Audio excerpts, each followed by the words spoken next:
Yo, what is up? What is good with y'all? It's your boy Money Mitch. We are back with another podcast. Today is the second day for a solo podcast.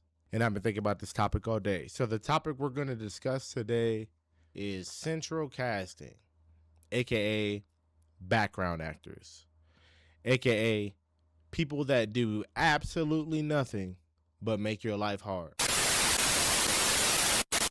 It's shit like Simon says, what I say go, my goods be doing the most. All right, guys. So this is a video I want to show you. This is a video by JMC Broadcasting. It's about central casting. He's talking about it with retired Lieutenant Colonel Ricardo Bosi. And he's just talking about how a lot of these politicians are just body doubles, dude. Like, they're just actors. They're not even the real people that, were voting with and talking about. Probably not even the same people making these rules and stuff. But again, like, let's see what they talking about. Let's see what they got on. And so Vance, and have a look at any of the names that were associated with DJT over the longest time. There's a reason why they were selected. There are a reason why some really good people didn't get the job publicly. There's some really good reasons why bad people got the job. I mean, you listen to Vance speak, eloquent, intelligent, across the issues, persuasive, but that's not him. Great acting.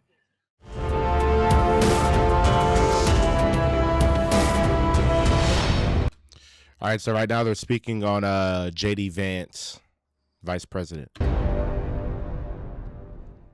And I was contemplating discussing Vance when I sort of prepared for the show, and I decided not to, but now I've decided to.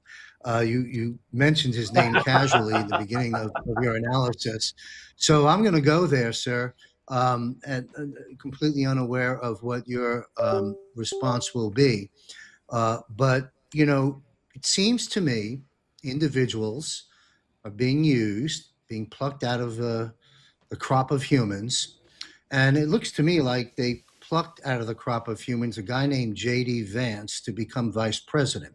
I go back to when Trump was running for office, and I said to myself, everyone, of course, was thinking JFK Jr. or, somebody else or, General Flynn as the VP nominee. And this name J.D. Vance shows up, and everyone's like, who the heck is that?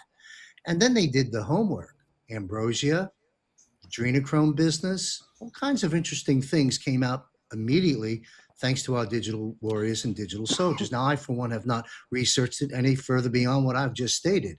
But as I watched the show unfold over these years, and because I listened very closely to my commander-in-chief and President Donald J. Trump, who says central casting every 5 minutes.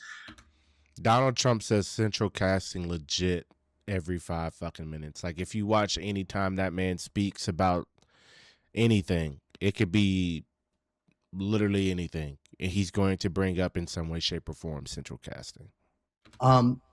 Is it a stretch to say, sir, that J.D. Vance was used, the individual, probably dealt with, recreated in some fashion or another, and is the sitting vice president today? I know it sounds conspiratorial, but hey, we didn't have Joe Biden for 4 years, so it's not a big stretch. What's your take, sir? What makes a great film, John? Great actors. Now, here's the interesting part. I agree with you entirely. Who says that J.D. Vance is actually J.D. Vance? Who says any of these people are who they are? And people will be offended by that and say, well, how can let's go to the two extremes. That's just conspiratorial nonsense. That could never happen. Why not? It's been happening forever. Monarchs, rulers, tyrants have had doubles forever. They had food tasters. Why? Because people were going to kill them. They couldn't track Saddam Hussein for the longest time because he had 5 or 6 doubles, and they were pretty convincing.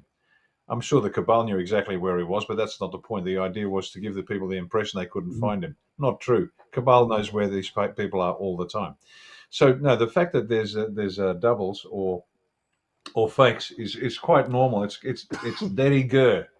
It's the way it works. So that's point one. On the other side, you got, how dare you? You can't lie to us. How dare you? We are the people. We are the source of sovereignty. You can't do this to us. You're just our political representatives. Blah blah. No. Well, yes and no, up to a point. Let's look at it this way. First of all, the legality of it and everything that DJT and the White Hats do has a firm basis in legal philosophy.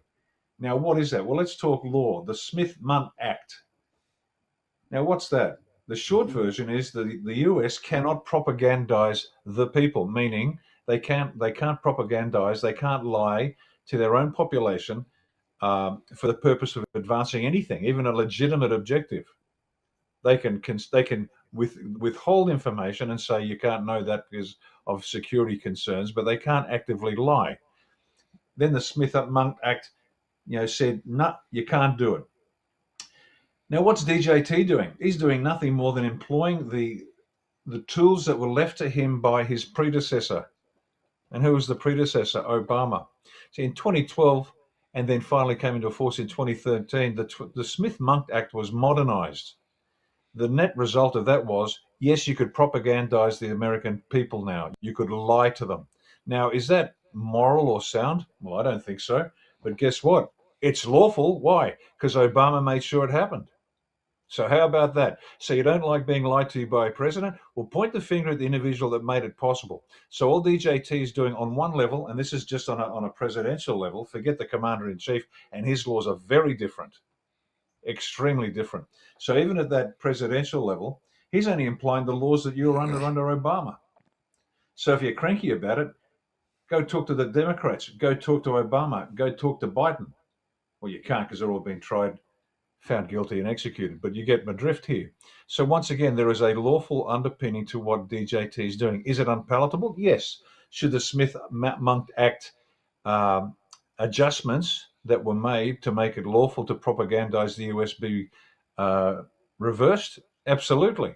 Should the US people or any national people who are the source of law, should they be able to be propagandized by the government? Absolutely not.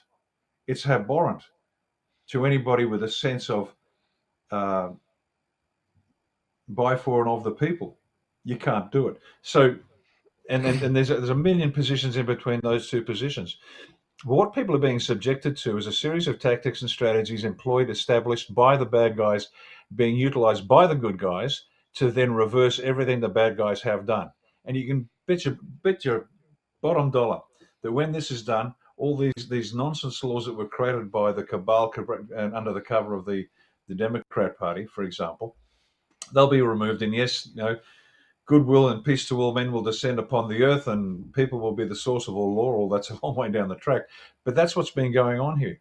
And so, Vance, have a look at any of the names that were associated with DJT over the longest time. There's a reason why they were selected. There's a reason why some really good people didn't get the job publicly. There's some really good reasons why bad people got the job. I mean, you listen to Vance speak, eloquent, intelligent, across the issues, persuasive, but that's not him. Great acting, gentle casting.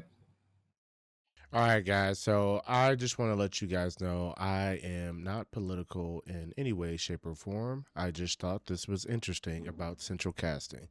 So I was looking that up. It's the Smith dash Munt. So MUNDT Act. Okay. So that's the act. I'm looking it up on my phone. It says the Smith and Munt Act, parentheses, officially the United States Information and Educational Exchange Act of 1948, Public Law 80-402, is as U.S. federal law enacted to promote a better understanding of the United States abroad and to strengthen international relations. Signed into law by Harry S. Truman on January 27, 1948. That's insane. That's my birthday in 1948. Okay, it established the legal framework for U.S. peacetime public diplomacy, including the broadcasting activities of the Voice of America. Purpose: to counter misinformation about the U.S. and present an accurate picture of American life and policies to foreign audiences, especially during the Cold War. Okay, cool. I'm trying to get all this stuff accurate. You feel me? So what I just read, that was the origins of it, and that was the original key. Those were the original key aspects. Domestic dissemination ban. Original context. The act was interpreted to mean that information produced by the State Department for foreign audits should not be disseminated within the United States while not an explicit propaganda ban on the public. It was designed to prevent the government from targeting its own citizens with foreign-facing media. The law was amended by the Smith Modernization Act of 2012, part of the National Defense Authorization Act of the fiscal year 2013, which officially permitted the domestic dissemination of information produced by the State Department and the Broadcasting Board of Governors. Okay. The change was intended to increase transparency, allowing the American taxpayers to access and review their government produces for public diplomacy limitation. The act strictly prohibits the Department of State or the USAGM from using these funds to influence. Okay. Following the 2013 changes, debate has continued regarding the potential for government-produced content to influence domestic audience. Okay. So yeah. Basically, so following the 2013 changes, which I just read to you, debate has continued regarding the potential for government-produced content to influence domestic audiences, right? So in October of 2025, the legislation known as the SPIN Act, Stopping Propaganda Indoctrination Nationally, was introduced to repeal the 2013 modernization and restore the stricter prohibition on domestic dissemination of government-produced media. Okay, so in 2025, they're trying to bring it back. That's crazy, dude. Now I'm trying to figure out who changed it. Okay, the Smith and Monk Modernization Act of 2012 was a bipartisan effort primarily led by two members of the United States of Representatives, signed into law by President Barack Obama. Key individuals involved: Congressman Mac Thornberry. He was the primary sponsor who introduced the standalone bill. Okay, so he introduced it on May 10th, 2012. Congressman Adam Smith, sorry. I don't know why I didn't see the M. I saw Ada, but Adam Smith, he was the original lead co-sponsor of the bill. Okay. President Barack Obama, he signed the final legislation into law on January 2nd, 2013, after its provisions were folded into a larger defense bill. Yeah. Legislative process, the changes were not passed as a separate law, but were included as an amendment to the National Defense Authorization Act, the NDAA, for fiscal year 2013. Public Law 112-239. This broader bill passed Congress in late 2012 and went into effect on July 2nd, 2013. Okay. There was literally a bill where like I said, I'm not political, but he's a retired lieutenant colonel. You know, he ain't just some dude talking that was in the military. Like, he's a retired lieutenant colonel. You have to be political once you get up to that level. You know what I mean? Like, that's all politics, bro. All of that shit. And the reason I know is because I was military and shit. I was enlisted. I got to E5. I was Air Force. E6 was next, tech sergeant. Shit, it was gonna start getting a little political there. So he was there. He was at the tippy top of that politics shit, man. So there we go, guys. That is a video on Central Cat. That's just crazy to me. And then I got out of the plane. I said, "Thank you, Captain. That's a great job." And then I get out of the plane and I'm going down and I see a general and another general. And I see a staff sergeant, a drill sergeant, and various guys, all central casting. Central casting.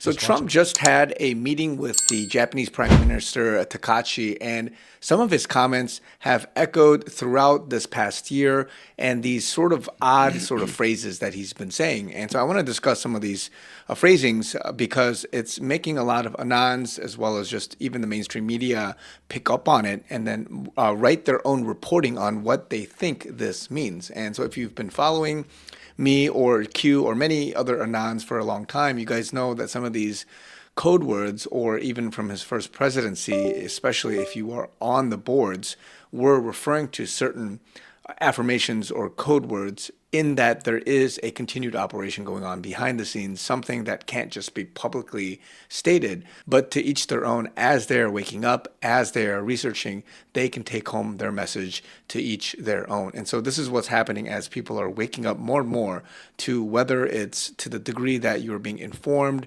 at the optics or the face value level, or something much more deeper, and especially if entertaining conspiracy and other possibilities of what might be certain scenarios or options that might otherwise be far-fetched. So I want to talk a little bit about this 1-minute clip, basically, that I want to show in its entirety, of how he gave two big drops. Every single one of them was shot down with our equipment, all our equipment. It's amazing, actually, how good it is. So we want to be sure, and it's a small price to pay to make sure that we stay tippy top. Mr. President, can I ask about the Treasury? Thank you, Mr. President. The Treasury Secretary this morning said there were defections among Iranian leadership. Are you aware of that? And is there anybody the U.S. can work with as a leader going forward? Well, we have a man named the Treasury Secretary here, so maybe maybe he wants to discuss it. Does anybody know? Do you know who he is? Central Casting. So from that very clip, in a 1-minute sort of setting, he said both tippy top and central casting. And these are words that he said over the years to give a nod and affirmation to the Anons that are listening on what is going on behind the scenes. And so MJ Truth also posted this, and he said that President Trump said tippy top today. If for those who don't know or understand what it means, when Trump says tippy top, it's when the Q operation began and Anons wanted proof that Trump was connected. And Anon requested he say tippy top during the 2018 celebration. And Trump came through basically with an Easter bunny. And in that, I think, next public outing or speech during Easter, the Easter bunny was standing next to him, and he emphasized and said the word tippy top. And this was one of the most significant Q proofs that proved Trump was Q plus or was on the Q team. And again, people can go back and forth on what they think Q plus or what Trump represents. But whenever Trump drops a tippy top, it is confirmation to weary Anons as to say, we hear you. And so the thought here is that whenever he says that, and from the very get-go, where people that were skeptical in 2018 about the Q boards, when Trump said this, it was against all odds in the sense of everything mathematically, statistically, and Q says something to this degree a lot, but how many times before it is statistically or mathematically improbable when some of these deltas and drops and all these things happen. And so when that happened, it got a lot of the Anons and the people on the boards crazy, especially those that are independent researchers that were very early in investigating some of these sort of behind the scenes or world events and try to have an alternative interpretation apart from what was being stated publicly. And Trump also mentions central casting a lot. He refers to certain people and say, hey, look, he's central casting. And as you heard there, he was referring to Scott Bessent, the Treasury Secretary, as central casting. And I found this very interesting response online from a website. And this person says it, I think, very well. And I'm just going to read the whole thing. We've been at war with a, quote, deep state or, quote, swamp, and they've had power in every part of our government for a long time. It's information warfare, but the bad guys lost when Trump beat Hillary. When Trump said, I'm a wartime president, or we're fighting a hidden enemy, it has double meaning for those awake that can see this information warfare. Same thing during his debate with Jeb Bush when Trump said, I have military generals backing me. He said that before he was even president. Well, when Trump mentioned central casting, again, it has its hidden meaning. Central Casting is one of the biggest, if not the biggest, acting hiring company in America. Ever wonder why Joe Biden doesn't look like the same Joe Biden from 2016 to present day? Well, what has Joe been accused of directly and indirectly? Treason, sedition, quid pro quo, pedophilia. How many people were on Epstein's island? How many people hurt or murdered children? They can't just walk around and continue to wreak havoc and have power. When our military is at war, foreign or domestic, they don't play around. The show is about to end, and what was hidden will be shown to us. Central Casting is to keep the show going so more people will wake up. I could go on, but if you don't understand or can't see it, I'm sorry. It'll make sense soon, but it'll be a scary ride to the truth. Now, in this instance, you got to understand that there's different levels to awakening and understanding what's going on, and you can choose to accept and see from a faith-based or just an invisible perspective on what might be, in some sense, the truth, but there are levels to being awakened. And so this is part of what some of this is. And as more and more is coming out, and especially with the Gulf War or the Gulf states and the Iran war and all this stuff, a lot of it will be exposed, and more as the years pass, this year continues, you'll see more of that. And so what was conspiracy, what was crazy, what was all kooky conspiracy talk is continuing to evolve into the way that the Anons, Q, many others have talked about and portrayed, and it's coming to pass. It's coming out right now. And so this is part of that sort of code name or the clues or the drops and continual reference to some of these things as people are trying to understand what's going on. And so I believe that a lot of these people, whether they are actual actors from Central Casting or he's referring to them as being part of this show, and because Central Casting is a company that everyone knows about, especially in Hollywood, you can grasp the idea that this is, in some sense, an optics play, a show being shown so that it can slowly awaken people, and that there is a dual motive or a double intention to get people to come out of the woodwork if they are double agents or people that are having, hidden agendas, or if they are in need of using them to wake people up, to have some emotional arousal, to then have the ability to wake up and to see the bigger picture. Whatever this whole show is, it's eliciting and it's drawing out emotions. Just like when you watch a movie, there's twists and turns, plot twists, all this stuff, and they're doing this for a reason. The military these days, they have a PSYOPs, a 5th gen type of division that plans a lot of the stuff, because we're living in an information age, and whoever controls the narrative, whoever controls the information, they're able to project what history is, what the truth is, subjectively, objectively, whatever it is. And that is what's going on. That is what's being played out. And so more is coming, guys. I just wanted to mention this because a lot of people are looking at it. It's just interesting as part of all of these interviews, what Trump and many others have been saying and what they're dropping. So let me know what you guys think in the comments down below. Love to get your take. If you guys want to support me and my mission here in Korea, as well as just everything I'm doing online, I would love to get your guys' support. I have a Give, Send, Go link down below as well. There it is, guys. There's another video. Central Casting. I told you, that man says it. Trump says it all the time. But yeah, so that's my thoughts and that's my discussion on Central Casting. I'm going to probably post a video. So this is more of like a car related thing. So it'll be more interesting. But how cars in 2026 and 2027 will have to have some like biometric style camera to track you and stuff. So I used to drive Amazon, so I know all about that shit. Like, it didn't have the biometric part necessarily, but it could tell like when the car wasn't in park, or like when your seatbelt wasn't on, it's watching you and stuff. It's watching you drive. So I know the feeling of that, and I'm telling you now, it's awful. But be sure to like, follow, subscribe, follow me on all social media, mainly Instagram, because I'm more on Instagram than anything else. But follow me on all social media. We're going to come back with another video probably here in like a couple days. Peace.